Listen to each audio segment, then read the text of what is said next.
네, 구독자 여러분 안녕하세요. 공인중개사 이승주TV의 사당동 공인중개사 이승주입니다. 제가 웬만하면 사견을 넣지 않고 제 채널에는 잘해봐야 중개 경험담 정도, 일반적으로는 부동산 관련된 지식 정보를 객관적으로만 다루는데요. 거의 처음이자 이례적으로 제가 이번에 부동산 정책에 대해서 제 생각을, 제 소견을 좀 말씀드리려고 영상을 켰습니다. 문재인 정부 때부터 공인중개사를 하면서 부동산 시장을 격변하는 것에 대해서 굉장히 몸으로 공인중개사로서 체감을 많이 했는데요. 집값이 무섭게 오르고 또 집값이 무섭게 떨어지고 또 다시 무섭게 오르고 있는 것을 보면서 이런저런 생각이 들었어요. 25년 6월에 6.27 부동산 대책이 정말 역대 초강수라고 하면서 굉장히 큰 규제가 생겼었습니다. 근데 4개월 만에 10월 15일 날 문재인 정부 때 이후로 초강력 대책이라고 하면서 이제 토지거래 허가 구역을 서울 25개구를 모두 묶어버렸습니다. 플러스 12개구 경기도에 투기 예상되는 지역들을 투기 과열지구로 함께 지정을 하고 규제를 시작을 했는데요. 전국의 많은 공인중개사분들을 알고 있잖아요. 그래서 연락도 하게 되고 하면서 시장의 동향을 몸으로 직접 느낄 수 있게 됐어요. 뉴스도 보면서 지금 시장 상황이 이렇구나라는 생각이 좀 들면서 생각을 말씀드리려고 해요. 정치적 견해는 변론으로 합니다. 제 정치적 성향이나 이런 것을 말씀드리려고 하는 게 아니고요. 그런 건 전혀 관계없이 그냥 정책에 관해서만 말씀드리겠습니다. 뭐 잘하는 건 잘한다, 못하는 건 못한다라고 이야기를 하면 되는 것인데, 부동산 정책에 이번 토지거래 허가 구역의 맹점을 생각을 해봤어요. 중요한 건 수요 심리를 지금 누르려고 하는 거지 않습니까? 집값이 막 올라가니까 이 금액을 잡으려면 아예 거래를 못하게 막아버리겠다, 규제를 해버리겠다라는 취지인데요. 중요한 건 제 생각은요, 이게 근본적인 해결책이 되진 않는다는 거예요. 왜냐하면 수요를 억누르는 것 뿐이고, 지금 이 수요자들은 결과적으로 잠재 수요자로 바뀔 뿐이고, 이 수요가 사람이 완전 바뀌지 않는 한 줄어들진 않는다는 거예요. 나중에 이 사람들은 동태를 살피고 한 발짝 뒤로 물러날 수 있는 정도지, 결과적으로는 이 수요를 억제하는 것 뿐이지, 가둬두는 것 뿐이지 평생 동안 못하게 한다?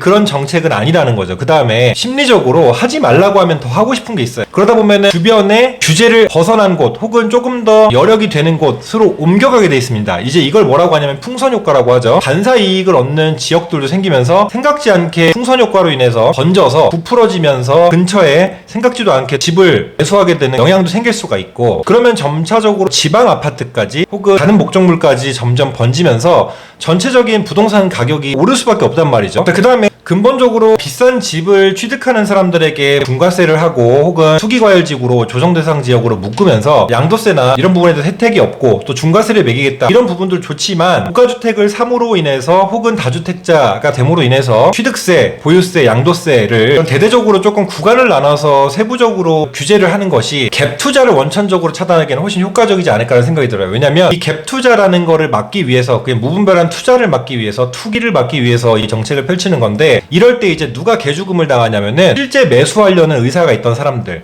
그러니까 지금 열심히 악착같이 모아가지고 대출을 일으켜서 대출을 받아서 실제 거주하려는 사람들이 이 규제를 해버리면서 대출 금액이 현저하게 줄어들어 버렸죠. 비율이, 자금 여력이 막히고 실수요가 줄어들면서, 그럼 이 사람들이 이제 어떻게 가냐면 기존의 집을 세를 놓으려고 했다던가 세를 살던 사람들, 이런 사람들이 문제가 되는 거예요. 왜냐하면 전 국민이 다 집을 갖고 있는 게 아니라 전세나 월세를 살고 싶어하는 분들이 있잖아요. 실수요자, 이분들도 실임대차 수요자인데, 이분들이 어떤 영향을 피를 보냐면은 매물을 걷어버리지 않습니까? 집을 거래를 못하게 하면서. 그러면 이제 전세가 씨가 말라버리게 되죠. 실제 수요자들은 이 전세 대란을 겪게 되는 거예요. 당연히 수요 공급 곡선이 이렇게 있으면 이게 그래프가 올라가는 거예요. 금액이. 당연히 공급은 줄어들고 수요가 늘어나니까 금액이 완전히 올라버리죠. 그러니까 전세가가 폭등하게 되는 거예요. 이제 그러면서 전세 매물은 줄어들고, 그러면 이제 이 수요자들은 또 어쩔 수 없이 울며 겨자 먹기를 어디로 가냐면 월세로 가는 거예요. 그럼 이제 월세가 폭등을 하겠죠? 이런 효과들이 계속 나비 효과처럼 생기는 거예요. 그래서 시장 경쟁 체제에서 어느 정도의 정부가 개입을 하고 어느 정도 정부가 차단을 하는 것은 필요하다고 생각을 하지만, 이번에는 글쎄요, 제 생각에는 갑자기 너무 많은 서울 25개구를 다 묶고 경기도 12개 지역을 다 묶어버리고 하다 보니까 과연 이 정책이 어떻게 추후에 변화가 될지는 모르겠지만, 지금 제가 예측하기로는 이렇게 되면은 집값이 떨어지는 게 아니라 그냥 잠깐 거래량이 주는 거예요.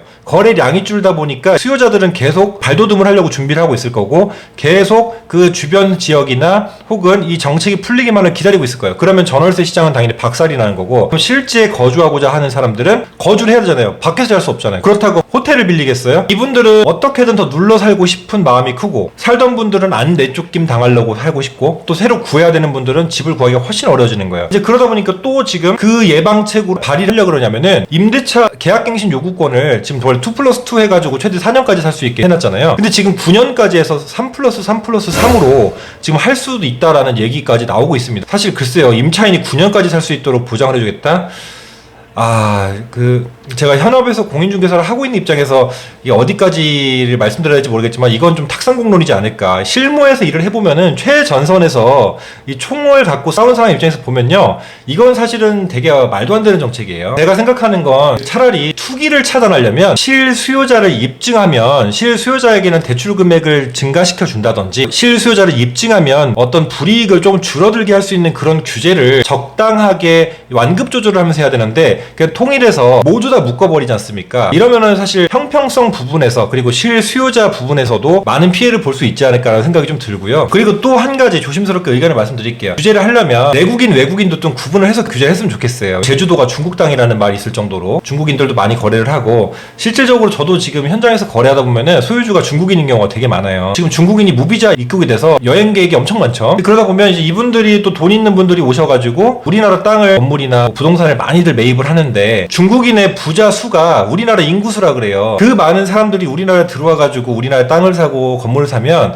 우리나라 사람들이 정작 주거 안정성이 떨어져요. 외국인과 임대차 계약을 맺거나 외국인이 주인인 경우, 지금 제도적 장치가 없잖아요. 이런 부분이 외국인이 임대인일 경우, 외국인이 매도할 경우, 이럴 때 매수인이나 임차인이 특히 보증보험할 때도 훨씬 까다롭단 말이에요. 임대인이 외국인일 때 임차인이 보증보험 받을 때는 임차인이 막 고생을 해야 돼요. 그 관할 소재지 법원 가서 공증도 받아야 되고요. 임대인이 채권 양도까지, 동의서까지 다 해줘야 되고 훨씬 복잡한 절차가 걸쳐져요. 보증보험을 할 때도 제가 몇 번을 해봐서 알아요. 불이익을 내국인이 소유주가 외국인임으로 인해서 불이익을 받는 경우들, 그 불편함을 초래하잖아요. 국가가 있는 이유가 국민의 재산권과 국민의 신체를 보호하기 위함인데, 이제 그런 부분에서도 변질되지 않나라는 생각이 좀 들고요. 내국인 외국인의 매입 조건을 좀 구분한다. 그리고 취득 보유 양도에 대한 세율을 좀 조정한다. 이걸로, 그리고 실수요자를 구분할 수 있어야 된다. 그리고 전월세 시장에 어떻게 타격이 올 것을 분석하고서 이런 규제를 내놨어야 된다는 게 제 생각이고요. 20년대처럼 영끌족이 나오는 시점이 아니라 지금은 그냥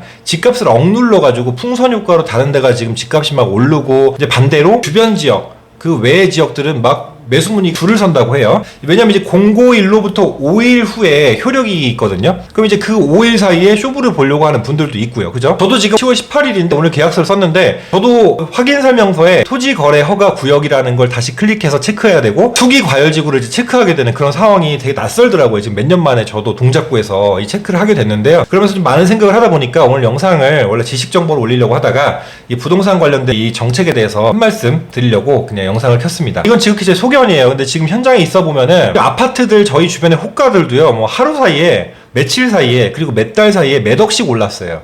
이게 말이 돼요, 여러분? 몇 억이라는 거를 보통 사람이 평생 동안 모아도 못 모으는 돈일 수도 있습니다. 근데 이게 단지 집을 갖고 있다는 이유로 몇 억이 올랐는데, 이걸 잡기 위해서 이 거래를 막아버리는 방편을 쓴다. 그럼 그에 파생되는 꼼수들이나 그에 파생되는 그런 결과까지도 예측하고 이런 정책들이 나오는 건지 저는 좀 궁금한 거죠. 물론 제가 일개 공인중개사가 뭐 이런 이야기를 해봤자 누가 보겠냐마는, 그래도 제가 한편으로 생각한 거는 제 생각이기도 하고, 전세 사기들이 많이 나오면서 느꼈던 게, 그때 전세를 에스크로 제도 같은 걸 활성화해서 나라에서 보장하는 그런 기관들이 돈을 걸게끔 하고, 그럼 거기서 예치를 하고 일부 보증해주는 그런 제도로 하는 게 어떨까. 보증보험은 사후 구제 수단이니까. 이제 그런 생각들을 했는데, 에스크로 제도가 스멀스멀 얘기가 올라오고 있죠. 이런 생각을 하면서 내 생각이 크게 잘못된 생각은 아니구나라는 생각도 했어요. 최전방에 있으면서 많은 분들 계약을 하면서 느끼는 거, 그리고 저도 뭐 많은 문의를 받을 거 아닙니까? 역대급 정책에 대해서 사실 제가 호의적으로 이야기를 하기는 좀 어렵다 라는 생각이 들어요. 실수요자들, 그리고 전월세 세입자들을